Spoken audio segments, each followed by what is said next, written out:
Una jugada cantada es la caída cercana del presidente designado Miguel Díaz-Canel, acosado por protestas crecientes de la población cubana, cansada de una vida miserable y sin esperanzas.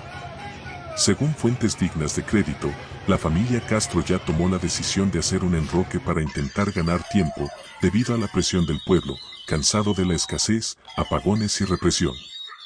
Pero, más que el nombre del sustituto, la verdadera pregunta es si los cubanos volverán a caer en la trampa, achacar todos los problemas a Díaz-Canel, confiar en otro muchacho de buenas intenciones, y creer la falacia de que ahora sí vamos a construir el socialismo. Por ello vale la pena repasar la historia y adentrarnos en la causa principal de la tragedia cubana, que va más allá de la familia Castro. Para explicar la crisis se utilizan argumentos que van desde el llamado bloqueo de Estados Unidos hasta la corrupción e incapacidad de la élite gobernante. Pero hay un trasfondo histórico que se olvida en ocasiones. En todos los países que adoptaron el socialismo, incluyendo la Unión Soviética, el desabastecimiento y la represión han estado presentes. Quienes no reconocen el fracaso del socialismo han inventado diferentes argumentos para cada país.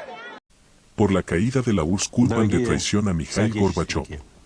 En el caso de Europa Oriental se argumenta que el socialismo no fue instaurado de forma natural, sino impuesto por los tanques soviéticos. A China se le justifica explicando que saltó etapas, es decir, pasó del feudalismo al socialismo. Para el fracaso de Cuba, por supuesto, se responsabiliza al llamado imperialismo yanqui y al supuesto aislamiento de la isla con pocos recursos naturales. Si esto fuera así, entonces ¿qué sucedió en un país como Venezuela, rico en petróleo y minerales desde oro a coltán, que tenía una poderosa industria alimenticia? Una pista para identificar el origen del problema de Cuba y de otros países en los que se ha impuesto el socialismo, la da János Kornai.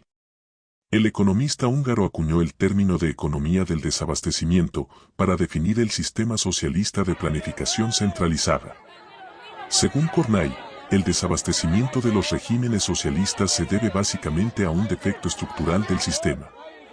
La intervención en el mercado provoca una serie de consecuencias negativas que lleva a la desaparición de los bienes de consumo. Con el pretexto de garantizar el acceso universal a los servicios y productos, la economía socialista impone controles de precio ante la escasez. Cuando, en lugar de producir más, se intenta enfrentar el problema con controles de precios, lo que hace el gobierno es provocar un desabastecimiento generalizado. Pero, ¿cómo se puede identificar una economía de desabastecimiento? El economista austríaco John Aldecoa estima que la condición clave es la existencia de un desabastecimiento general, es decir, en todas las esferas de la economía. Este punto se aplica totalmente a Cuba, donde el desabastecimiento deja de ser excepcional o esporádico, y es una normalidad. En Cuba se han magnificado hasta extremos dolorosos las maniobras de otros países socialistas para enfrentar el problema. Una de ellas es vender los productos en dólares, incluso los de primera necesidad, aunque los cubanos no reciben sus salarios en dólares, sino en pesos. De ese modo el argumento de tener una economía centralizada, para garantizar el acceso universal a los servicios y productos, se volvió en todo lo contrario. Solo quienes reciben dólares, básicamente mediante remesas del exterior, pueden capear, más o menos, el terrible desabastecimiento generalizado. Otro argumento que resultó falso, es que con los ingresos en dólares el Estado garantiza la compra de productos de primera necesidad como la leche en polvo para los niños. Finalmente en Cuba la leche es un objeto de lujo, como la carne y otros rubros alimenticios. ¿Por qué? Sencillamente porque la llamada revolución interrumpió la tradición ganadera y agrícola cubana, expropió tierras que producían para autoabastecer el país e incluso exportar algunos productos.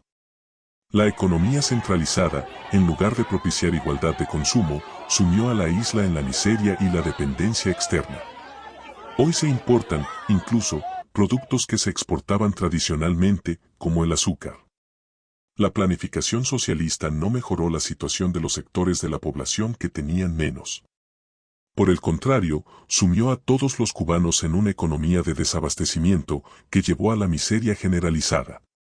La única excepción son las élites políticas, con un nivel de vida y de consumo similar al de los potentados capitalistas, que probablemente no llegan ni al 1% de la población cubana.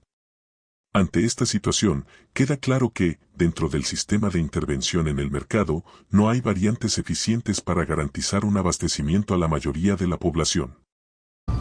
Y el 13º Congreso Entre las de la opciones ANAP que se inició retoman este una viernes. y otra vez, aunque nunca dan resultado, en mayo de 2025 se recuperó una de las más descabelladas. El economista cubano Pedro Monreal las comentó así. En el Congreso de la Asociación Nacional de Agricultores Pequeños de Cuba, ANAP, se hicieron proposiciones objetables. Dos de las más notables fueron el enfoque de producir más con menos y la presumible función salvadora de la agroecología. Según el experto, en los últimos 8 años se ha producido menos con menos. Menos superficie cultivada y menos fertilizantes conducen a menos producción y no existe un plan razonable para superar la escasez de recursos que permitiría producir más con más. Además, advierte que la agroecología debe ser parte del sistema agropecuario, funcionando como un plan B que mitiga la crisis, pero no resuelve las causas esenciales de la crisis del agro. Así que, este tipo de declaraciones, que carecen de un sustento económico, tienen todos los visos de intentar insuflar algo de esperanza. La idea de producir más con menos es tan irracional como aquel pensamiento de Raúl Castro que decía nuestra principal riqueza es el ahorro. ¿Qué se puede ahorrar si prácticamente no hay nada? Pero en el discurso oficial cualquier opción parece más lógica que la de producir, una fórmula con la que los sistemas de mercado libre solucionan los déficits eventuales. Lo más probable es que las protestas crecientes provoquen la caída del presidente designado Miguel Díaz-Canel. Con su defenestración, el verdadero poder, el de la familia Castro, intentará ganar tiempo e insuflar nuevas esperanzas a un pueblo hastiado de escasez y represión. Lo más seguro es que el sustituto será alguien de la línea más conservadora del Partido Comunista, alejado de los intentos de querer parecer un gobernante simpático y moderno en el intento de atraer a la juventud. Lo que habría que ver es si los cubanos vuelven a morder el anzuelo. Culparán a Díaz-Canel por todas las desgracias del país y se apuntarán nuevamente al extenuante pensamiento del ahora sí. La realidad es que sea quien sea la cabeza visible, los cubanos seguirán viviendo en una economía de desabastecimiento hasta que se logre cambiar las reglas y se abandone el fracasado esquema de planificación centralizada. Por ello, no importa mucho quién será el próximo presidente designado. Lo importante es que se logre apartar de la vida pública a la familia Castro y sus allegados, cambiar el sistema económico y abrir un proceso democrático en la isla. ¿Y tú, qué piensas? ¿Volverá el pueblo a caer en la trampa del ahora sí, para darle un nuevo respiro al régimen? Deja tu opinión en la sección de comentarios y suscríbete al canal para seguir al tanto de los próximos videos. Está en vivo ahora mismo, hoy 23.